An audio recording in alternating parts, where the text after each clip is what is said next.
We had exclusive use of the lands and the waters through which the fish flowed. Everything on the land was owned by a clan. They had better armament, actually, in that era than the Russians did. There were signs up, no Indians and dogs allowed. Here is an Indian moving in, playing a white political game, and being in control. What are you going to do about that?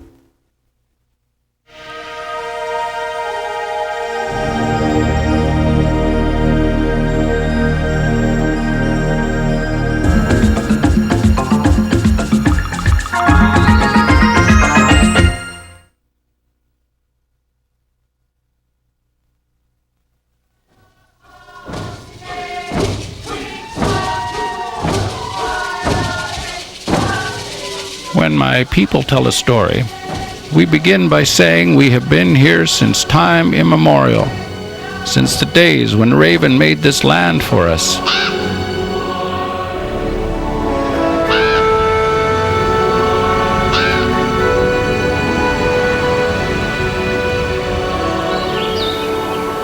He made our temperate rainy forest teem with edible plants and animals. Our streams and bays filled with salmon each summer.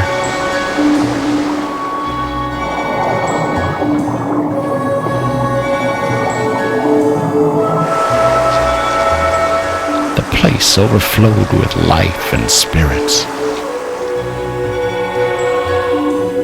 Foreigners came to our homeland, but we resisted them for more than a century. Eventually, however, there were just too many of them, with great ships and cannons.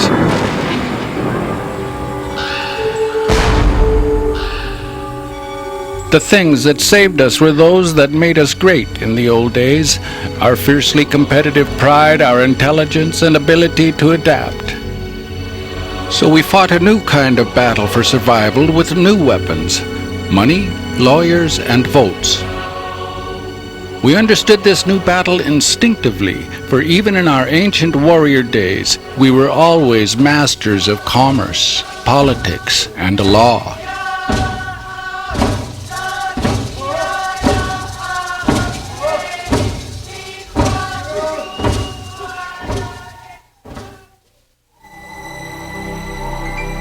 According to legend, the Tlingits came to our coastal islands from the continental interior, down mighty river gorges and through the mountains. Later, Haida people settled on our southern boundary and made that their home. The Tlingits and the Haidas prospered here and traded far along the coast in our great canoes, all the way to what is now California. No one dared challenge us. In 1741, though, the first Europeans arrived, Russians. They never even came ashore, but their doctrine of discovery let them claim exclusive rights to trade here in what we now call Southeast Alaska. The Russians sailed away, and our lives continued as always. Certainly the Southeast Indians had an abundance of resources. They had more than ample fish and wildlife on which they depended. What they were able to do was take the surplus and utilize that for trade with their surrounding neighbors. So what happened was their society and culture was enriched even further. And so they were very wealthy people.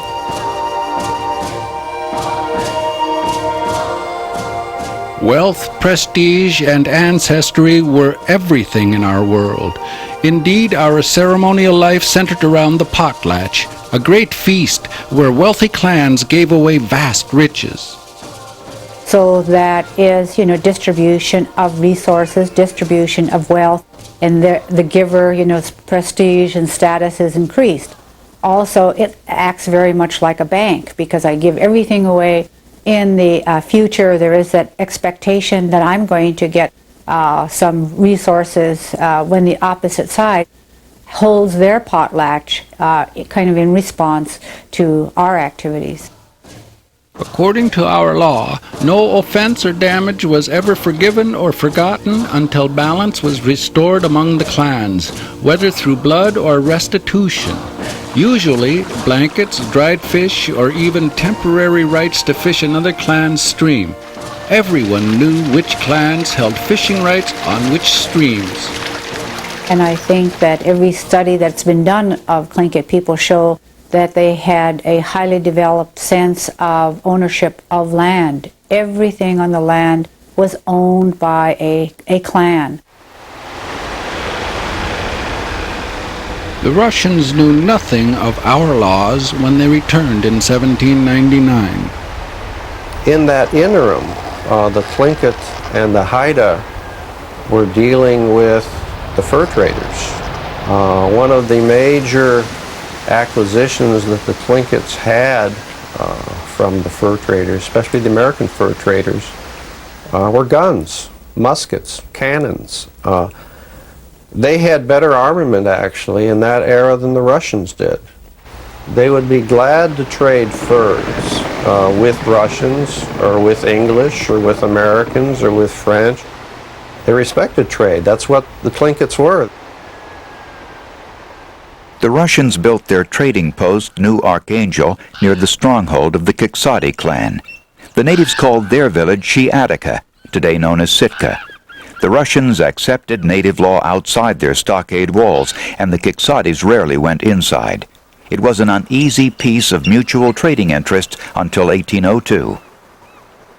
It had deteriorated to a point of adversaries because the Russians enlarged the fort far bigger than the trading post we thought they were authorized to do.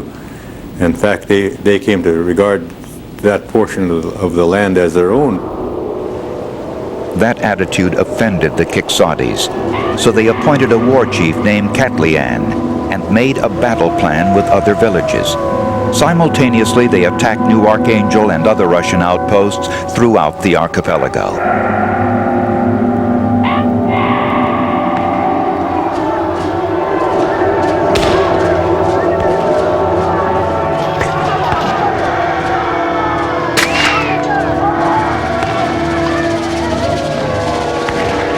They littered the beach with their enemies' corpses.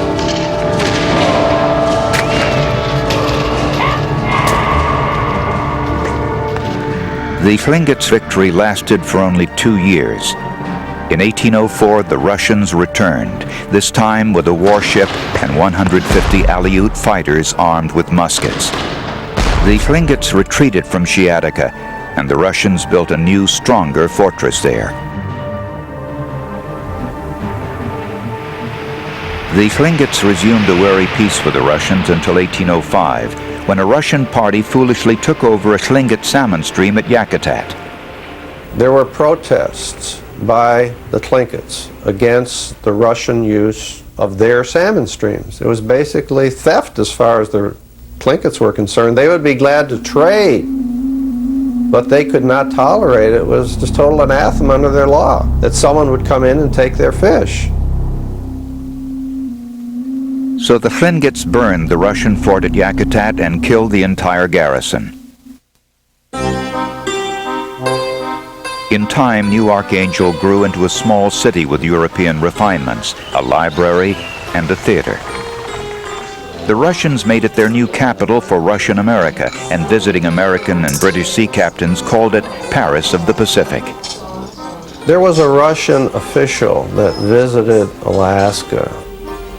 He looked at the situation and said basically that we do not control the situation here. When we want fish, when we want meat, when we want wood, we have to go to the Tlingits. We have not controlled Southeast Alaska at all. It was one of the reasons, in fact, that Russia decided to sell Alaska. On October 18, 1867, the Tlingits witnessed from their canoes what to them was a preposterous transaction. The American Stars and Stripes replaced the Tsar's double-headed eagle atop the Russian governor's mansion. My aunt, the one that lived to be 106 years old, she was there when it took place, and they could not understand what the fuss was about, because the Russians only owned what was inside the stockade. They didn't dare go out, and no individual could walk around outside the stockade. So they couldn't understand why they were claiming to sell all of Alaska when all they had was what was inside the fort. The natives could not foresee that America would bring an end to the world they had known since time immemorial. The end began in 1878, when Americans built the first 2 salmon canneries in southeast Alaska. No creature was more deeply woven into the intricate tapestries of the Tlingit and Haida cultures as the salmon that miraculously returned to feed the people and replenish their spirit. It was much more than a matter of food. It was as though the cycle of the fish coming from untold thousands of miles to that one stream where the Tlingit and Haidas were was inextricably tied in with the cycle of life of the Tlingit and Haidas. It went to the very core of their tribal existence. The Tlingits, after the introduction of the canneries in 1878, within the space of a decade or two, they were losers, big-time losers in a hurry. They were losing their basic food supply. They were even losing the areas where they lived.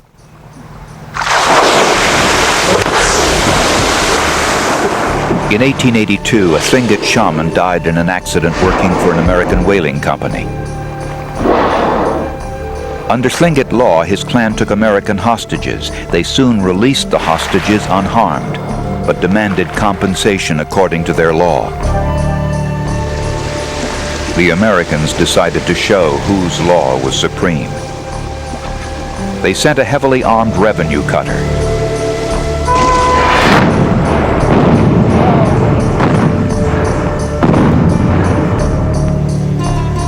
The cutter destroyed the village, including all canoes, hunting and fishing gear, and all food supplies, just at the onset of winter. Word of the bombardment spread. Grudgingly to save their lives, the Tlingits and Haidas adapted to American authority. Chief Katashan of Wrangell. We have eyes. We have sense. We see you are powerful. We do not want to be angry with you. We want to be friends with you.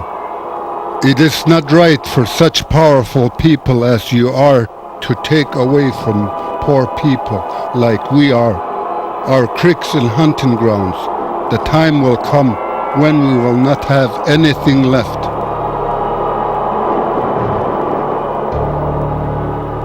The rush to exploit Alaska's riches only intensified.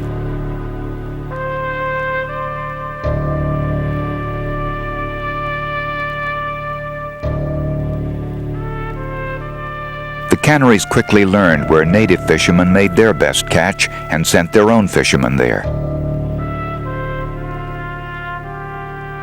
In the natives' best fishing areas, canneries built fish traps, enormous contraptions of logs and nets that fished day and night in the paths of migrating salmon, often right in spawning rivers. The traps caught salmon so efficiently the canneries destroyed entire runs to some streams. You destroy the economy, you destroy the jobs, you destroy the food, you're destroying the culture too. You're destroying their whole way of life. And this is what was happening very quickly. Not only were natives losing their food and land, but new diseases brought by whites ravaged entire villages with epidemics. More than half the Tlingits and Haidas perished from disease.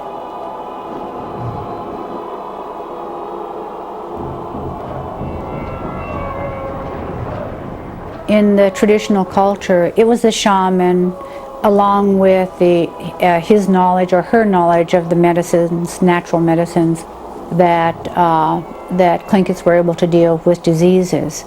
But when these new diseases came in, flu, influenza, smallpox, the shaman didn't have any powers to deal with those diseases. And it was at this point in time that the Tlingits began to give up on their shamans and accept Western medicine and Western religion. and the two often came in a single package delivered by Presbyterian missionaries. They told the natives that Christianity and modern education were the only way to claim a place in this new American world, and in a world hereafter. To a despondent people devastated by disease and loss of potency in their own land, there was powerful appeal in the missionaries' offer of medical help and emotional solace in somebody named Jesus. All the natives had to do to receive these blessings, the missionaries told them, was abandon their culture and beliefs. The native can no longer get his living from the hills, plains, or sea. He must learn our ways or die. A Christian education is his only hope. George J. Beck, missionary. Well, the goal was clearly acculturation, that is to say, to bring the natives as quickly as possible into the value structure, the belief structure, the institutional structure of white society, of dominant white society. I think it's very important to see that in their day they were progressive, they were reformers, they were seen as extreme liberals in their day, because everyone operated on the assumption that the Indian was vanishing. There's a great speech by a leader saying, I want my people to become educated. But me, for myself, as a good Tlingit leader, I will not become a Christian because I don't want to abandon those who have gone before me. But he orders that the rest of his clan go out and get educated. My mother's clan opposed Christianity, but over their objections she went to live at Mrs. Amanda McFarland's Presbyterian boarding school for girls in Wrangell. She was 13, the adopted mixed-blood daughter of a powerful Stikine Tlingit chief. The Presbyterians called her Matilda, or Tilly. For Tilly and many other young natives, the missionaries' world stood in bright and hopeful contrast to disease and the flood tide of American bootleggers and gamblers.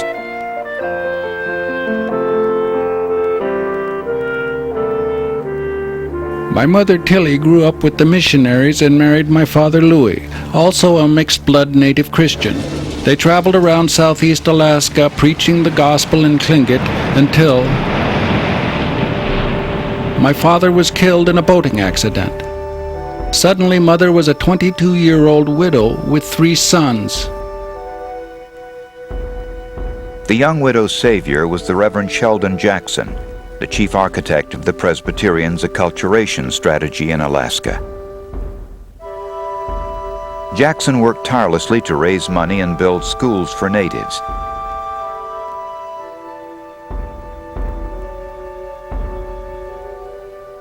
He hired Tilly as a house mother at the Presbyterian Sitka Industrial Training School.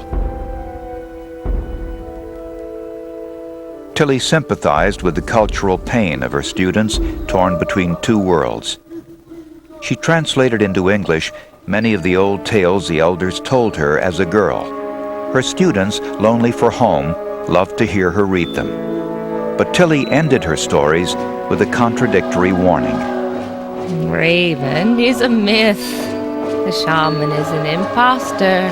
Old customs have bound us like chains of steel, but the missionaries have brought us a light, God's word, which will yet save the remnant of our race.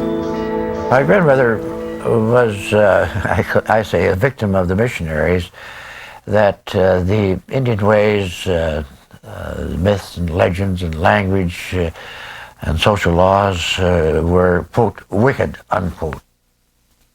During the rearing of her 3 sons, she believed that it was wicked for them to speak the Tlingit language. She even spanked them for not speaking English. In time, Tilly Paul sent her sons to the shining light of acculturation, General Richard Pratt's Carlisle Indian School in Pennsylvania. General Pratt taught us to work like Americans, behave like Americans, and think like Americans. He told us this was the way to succeed in our own lives and help our people. At Carlisle, young William Paul and his brother Louis took a special interest in the printing shop. Both brothers went on to college, and William even went to seminary, learning to read Latin, Greek, and Hebrew to study Scripture.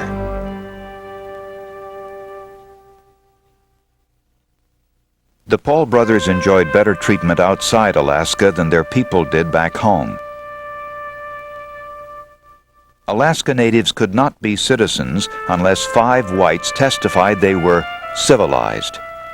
So only a few natives could vote or even hold legal title to their ancestral lands, and only if they bought it from whites.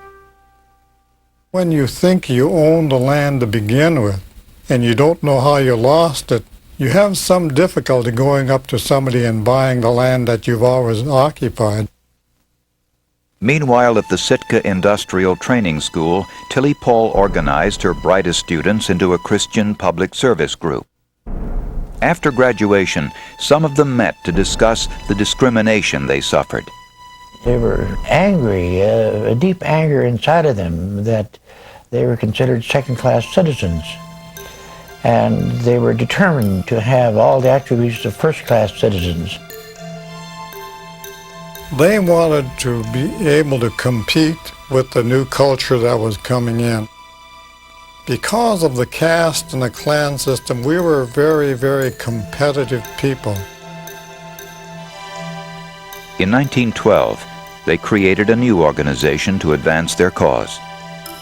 The purpose of this organization shall be to assist and encourage the native in his advancement from his native state to his place among the cultivated races of the world, to oppose, discourage, and overcome the narrow injustice of race prejudice, and to aid in the development of the territory of Alaska.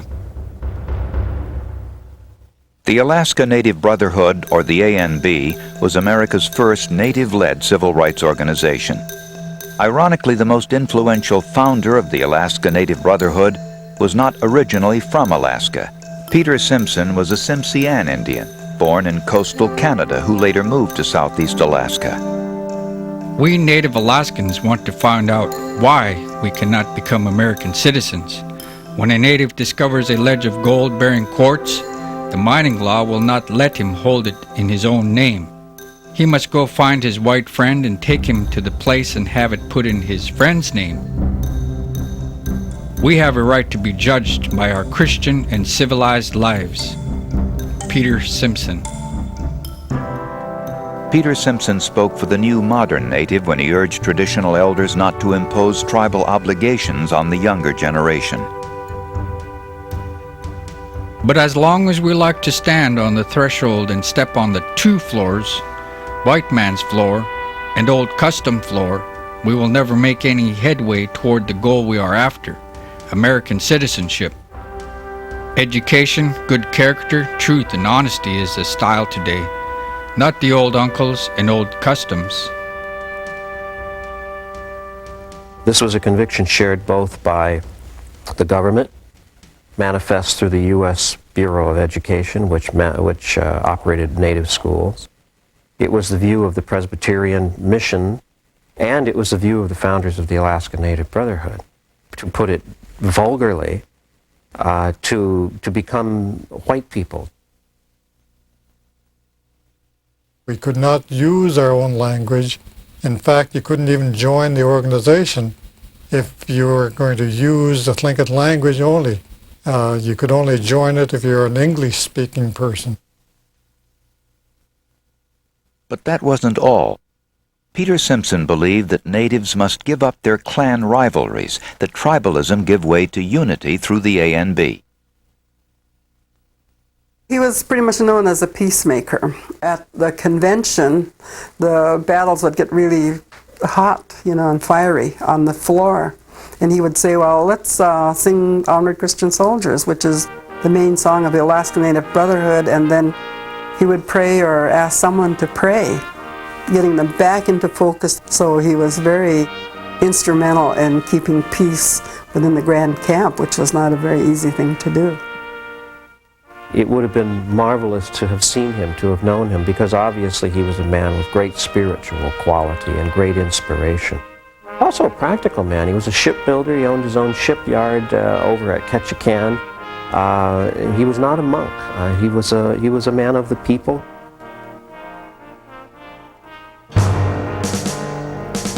In 1918, Tilly Paul's youngest son, Louis, returned to Sitka from college and military service. He joined the ANB, which had grown to 200 members in 12 towns. Young Louis Paul convinced Peter Simpson that natives must claim their citizenship, not wait for white men to grant it to them. He also understood that to succeed, the ANB needed the traditional clan leaders, many of whom couldn't join because they spoke little or no English. Most owned small businesses, though, or were commercial fishermen, translating their culture's high regard for wealth and status into the American idiom. The otherwise conservative clan elders knew the ANB, with its brash young leaders, was their best hope against discrimination that favored white businesses and the canneries. They needed the ANB, and it needed their prestige and pocketbooks. I believe that is the reason why they changed their attitude about speaking the Tlingit language in the meeting. I think it was obvious that some of the major contributors were being left out of the organization because of that prohibition. But it's also cultural.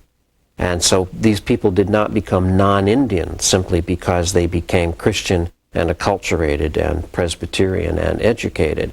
And they carried pieces of their Aboriginal heritage with them. It was a compromise with old custom that Louis Paul believed the ANB had to make.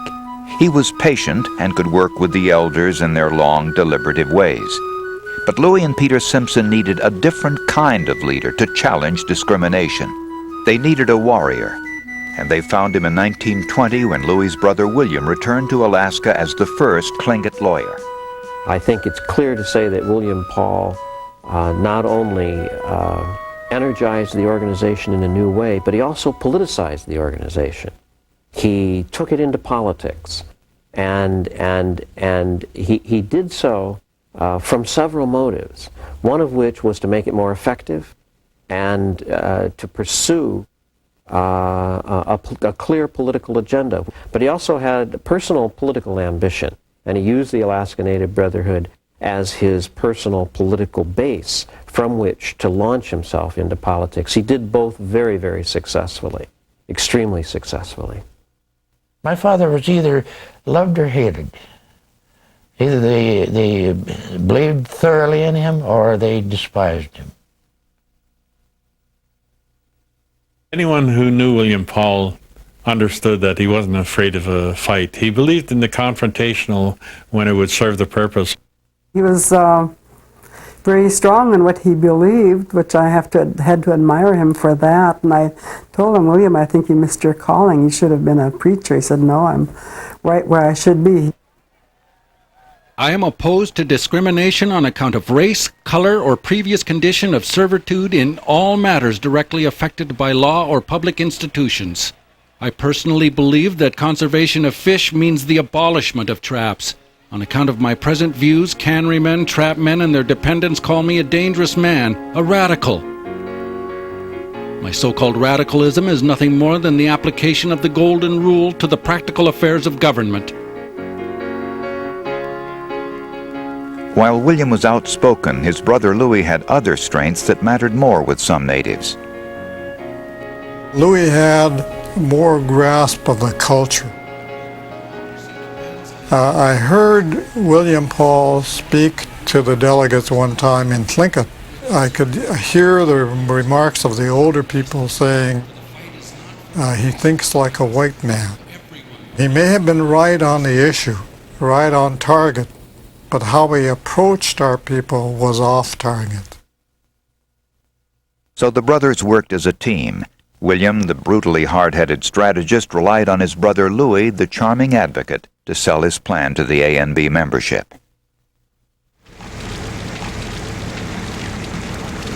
The ANB took its first steps into hardball politics when it challenged the packing companies and their fish traps. It was David against Goliath when in 1922 they sent William Paul to Congress to plead their case. It results in terrible hardships on the natives of the territory who depend on fishing for their bread and butter. Those natives have been facing starvation for the last 2 years. Depletion is now almost an accomplished fact. The remedy is to abolish the trap. We have the right to live in something better than poverty. Paul also sharply criticized the so-called Federal Brigade, the federal appointees in Alaska who virtually ran the territory, for their bias against Alaska fishermen and in favor of the large canning companies. It was a theme he would repeat for 2 decades.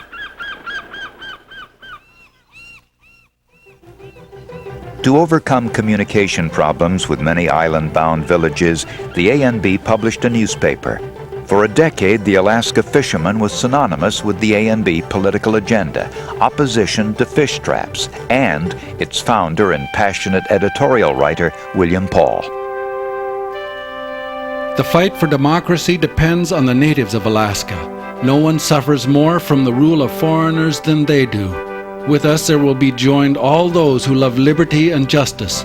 For the fight is not for a race or a class, but for everyone who plans to die in Alaska. This will exclude most deputy marshals, carpetbaggers, bureaucrats, and foreign fishermen who only come for the season of fishing. If you agree with us, join us. If not, you are no different from King George III. Alaskan fishermen was extraordinarily important in the work of the Alaska Native Brotherhood. It provided a way for William Paul to inform his voters, to broaden his political base, and to keep the pressure on his opponents, his political opponents. And it also alerted the white establishment in Alaska, both those who felt positively toward natives, of whom there were many, and those who didn't, that the Indian was a player. And there was another part of the white man's game that the ANB was ready to play: political horse trading. They aligned with former delegate to Congress Judge James Wickersham, a local hero who had won more home rule for Alaska.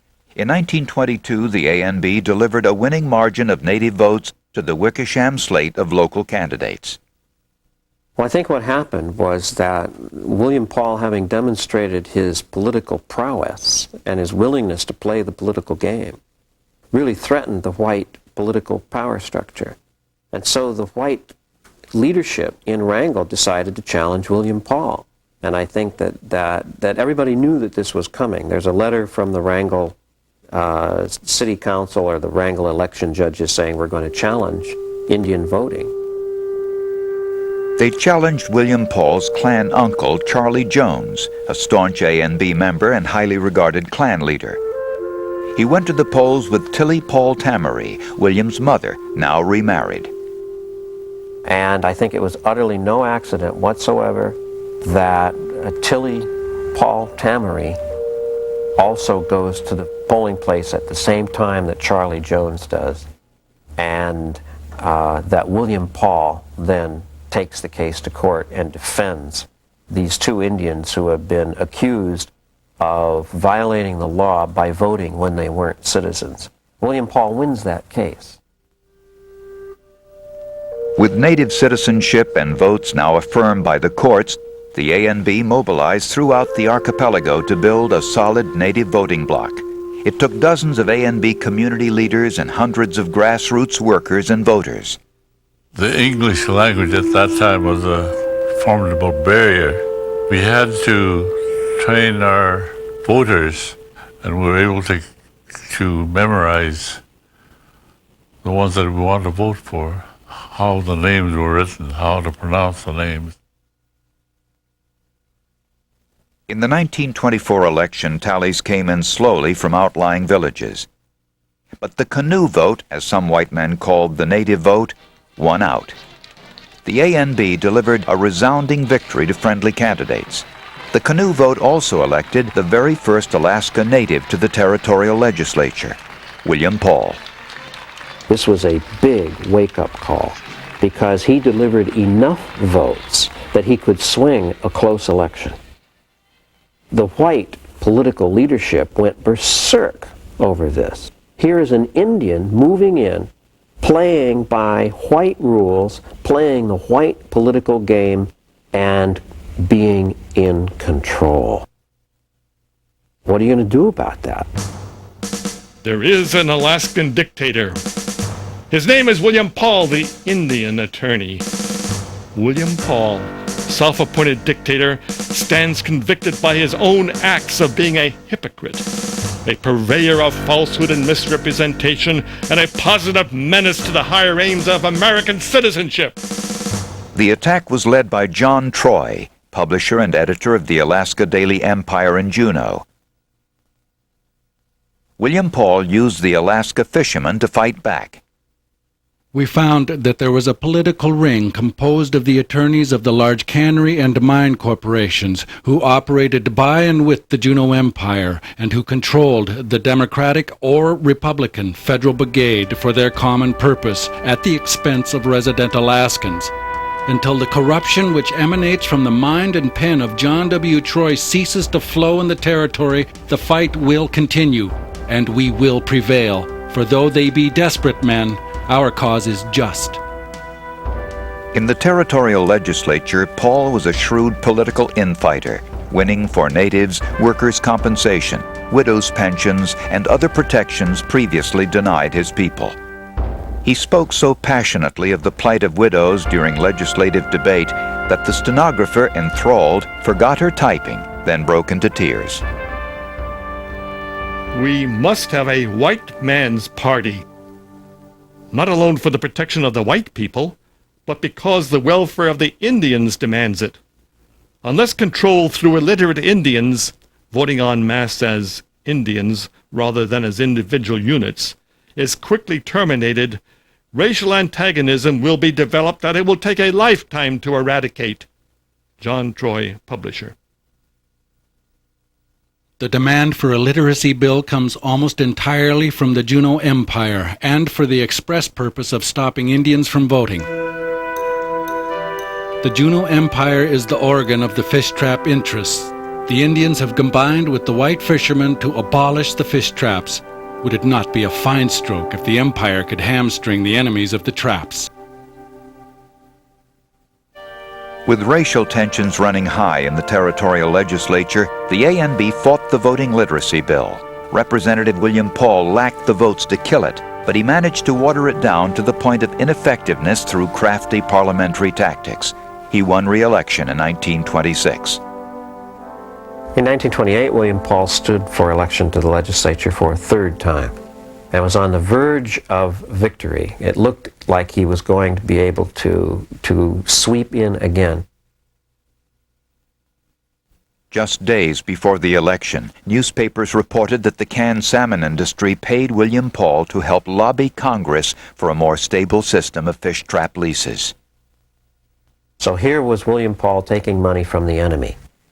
The newspapers hit on the same day with the story. It was banner headlines in most of the Southeast newspapers. It was an orchestrated campaign, and it worked. William Paul lost the election in 1928. The revelation discredited Paul, and by implication, the Alaska Native Brotherhood. For the first time, defiant opponents rose within the ANB to challenge his leadership and ethics. The growing opposition to William Paul had as much to do with his personality and style as with ethics and politics. William Paul was a difficult person. If you didn't agree with him, you ran the risk of being attacked publicly and being attacked very, very aggressively. He could be very cantankerous. Bill, you're just always right. Well, I am always right, just like that. But that's the kind of stubbornness that got us a lot of things we needed. He could usually, by persuasion and even browbeating, get his way. But, a man convinced against his will is still of the same opinion. Paul's faction maintained control of the ANB, but the allegations about his character hurt. His opponents never let the uneasy suspicions about his honesty go away. However, like him or not, trust him or not, William Paul was not going away.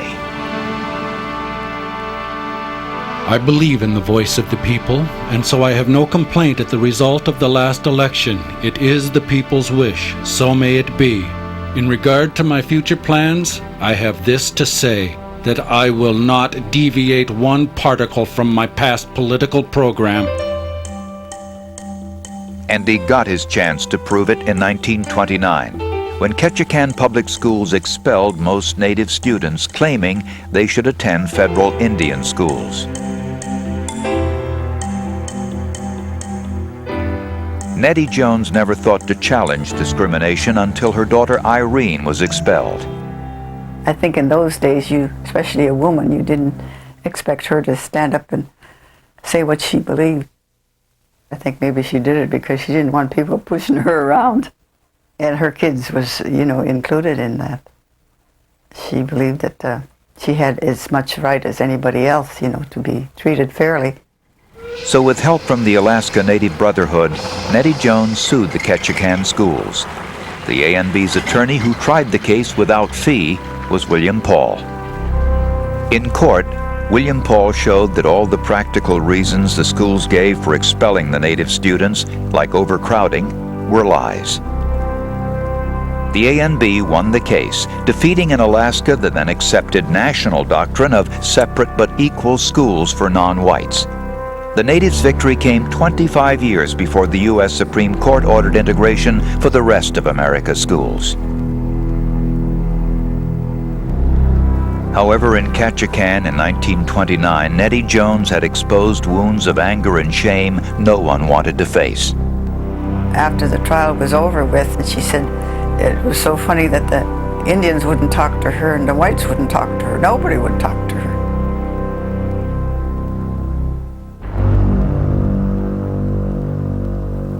In only 17 years, the Alaska Native Brotherhood had achieved its political goals. Natives were citizens, they could vote, they could attend public schools. Nonetheless, the idea that they could reclaim their land and fish seemed radical even to William Paul, until the day in 1925 when Peter Simpson took him aside for a word. And said, Willie, who owns this land? Well, Dad sensed that this was something very, very important. It was so solemn. And he looked up at Peter and said, we do. Then fight for it, Peter says. It's like the laying on of the hands. It's like being ordained. It's like the Almighty saying, go for it. Very, very serious. At age 44, William Paul was ANB Grand Camp president for its pivotal 1929 convention in Haines, Alaska. He was back at the zenith of Native leadership after his school case victory, but he knew a land claim suit would need hundreds of foot soldiers. Once again, he enlisted the influence of his political ally, Judge James Wickersham, to help convince the ANB. Judson Brown was a 16-year-old observer at the convention. Wickersham did not try to pull any punches. He did not try to make it sound easy. He made it very plain to them that it would take time and that it would take money. It would also take courage.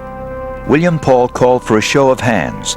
The Alaska Native Brotherhood and the Alaska Native Sisterhood voted unanimously to sue the United States of America for taking their land and fish.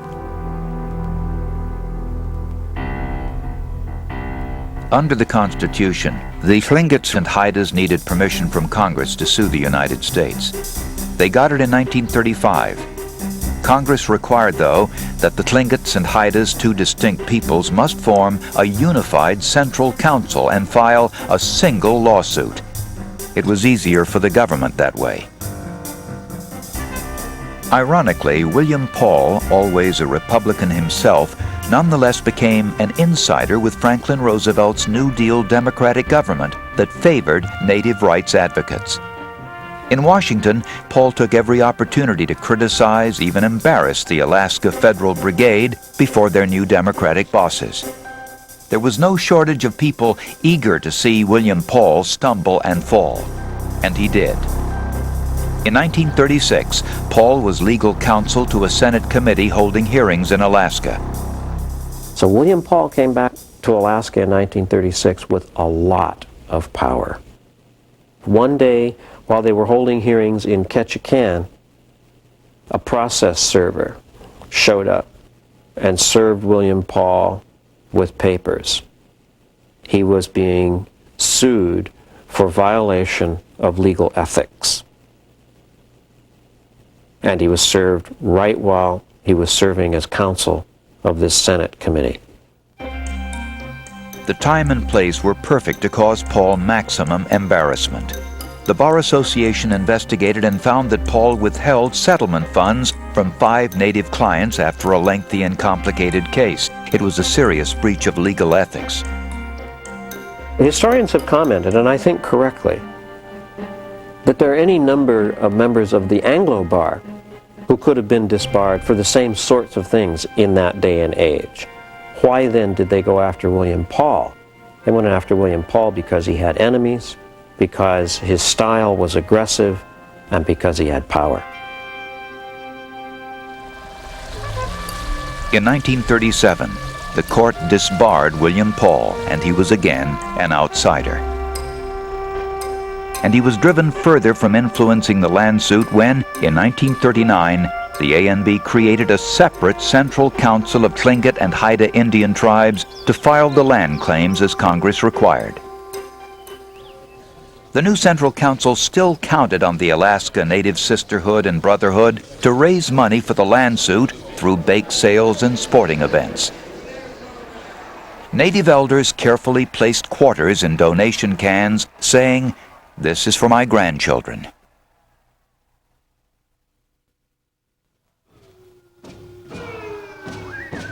Many Tlingits and Haidas were beginning to embrace their fading traditional culture. In 1940, Wrangell natives installed Charlie Jones, the defendant in the voting rights case, as the senior clan leader of the Wrangell area. Government officials joined natives praising Jones. He was puzzled, so he went to Dad and said, "Willie, I don't understand these white people. A few years ago I had to prove that I had abandoned Indian ways in order so I could vote. And now today they say I'm an Indian. They even call me chief." He says, "I don't understand these white people."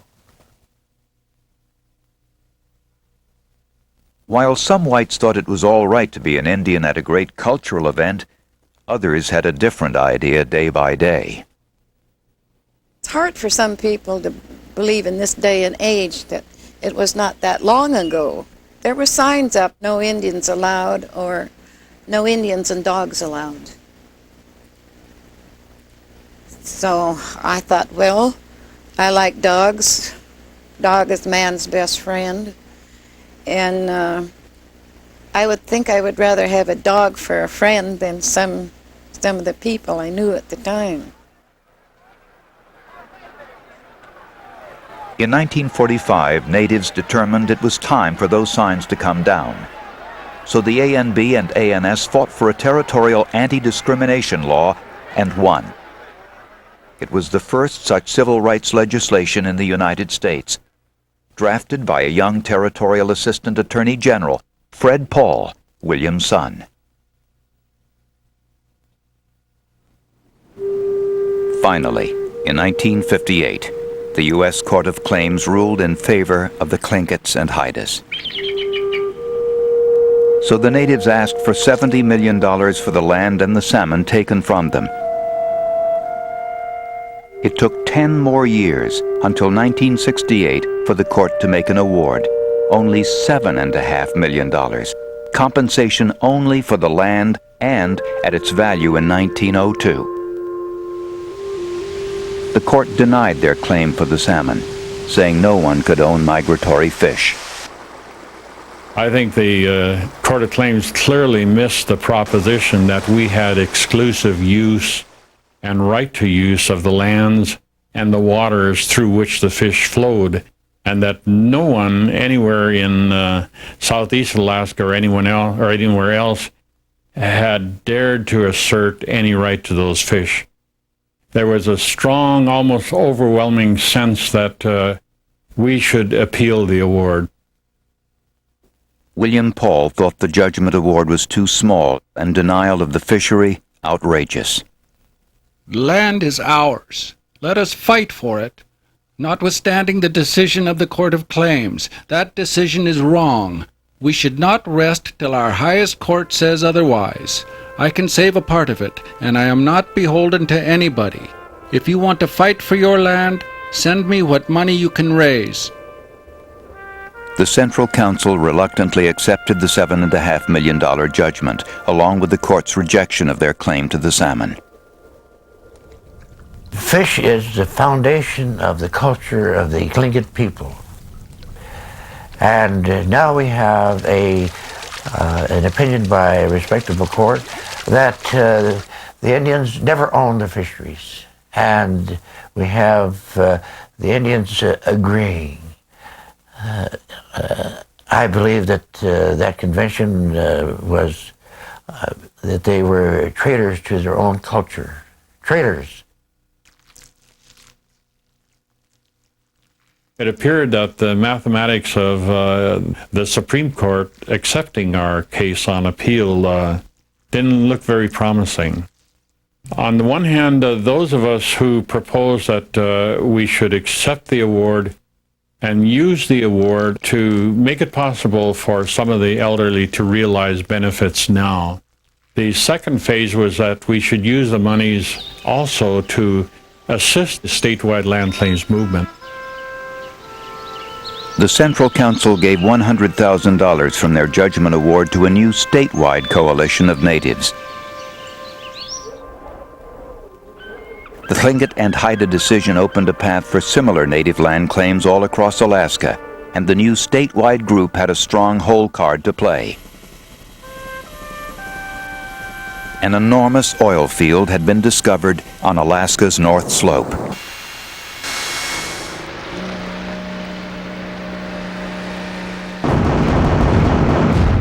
To avoid dozens of time-consuming land claims all across Alaska and get at the oil bonanza in a hurry, Congress passed the Alaska Native Claims Settlement Act in 1971. The act cleared native land claims, setting the stage for oil development and the modern economic era of Alaska. Instead of reservations for Alaska natives, Congress created native corporations, endowing them with millions of dollars and vast tracts of land.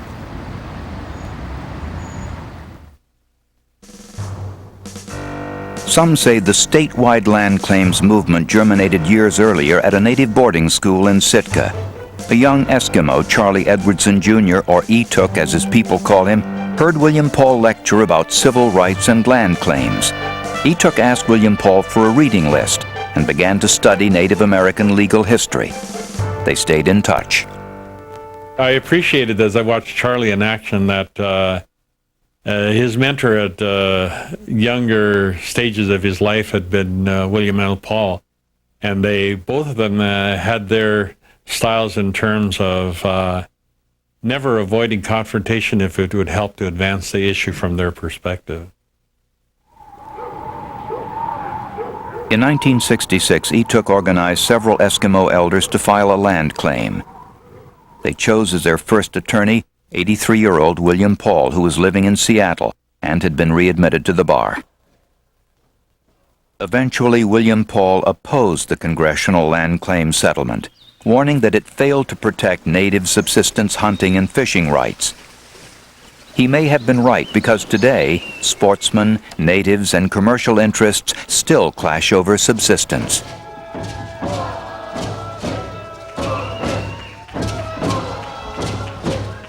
When my people tell a story, we begin by saying we have been here since time immemorial. In 1977, William Paul Sr. died in Seattle at age 91. In death, most natives forgave his faults, honoring him as a tribal elder and a courageous civil rights warrior. Some remembered the story William Paul told them about the day in 1925 when Peter Simpson took him aside and said, "William, the land is yours. Fight for it."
Funding for The Land Is Ours was provided by the Corporation for Public Broadcasting. Additional funding is provided by the Alaska Humanities Forum, Smith Barney, and the following funders.